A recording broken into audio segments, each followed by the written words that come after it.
人的早顿会食汉堡，就是美国挂包。嘉义市有卖一款台湾味的美国挂包，是在地人难忘的滋味。内底包葱头、高丽菜，还佫有一底特调的肉片甲卡马豆酱，形成遮特殊的古早味的美国挂包。真侪老顾客拢是为学生时代食甲变上班族。头家娘伫煎美国挂包肉，也毋过做法甲其他店无共款。先用葱头切好，放入煎碟内面翕肉，同时里煎。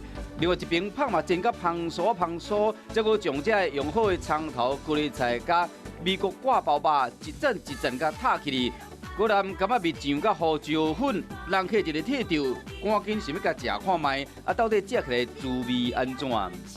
青的高丽菜，搁济搁好食，食起来吼又香又好吃。这个伫饭店内面的美国挂包是真侪家己人共同的记忆。他什么时候开始在吃的这样子？国小。特殊的台式的美国挂包，人家讲伊口感真清爽香甜，甲一般的美国挂包滋味无共款。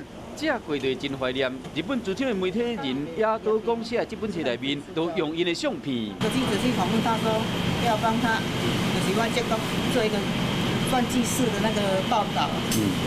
他说跟我们有一点关联，跑过来访问了。虽然即摆有真侪素食店、早餐店嘛卖各种口味的美国挂包，不过老店依然用古早味，和老主顾拢袂走。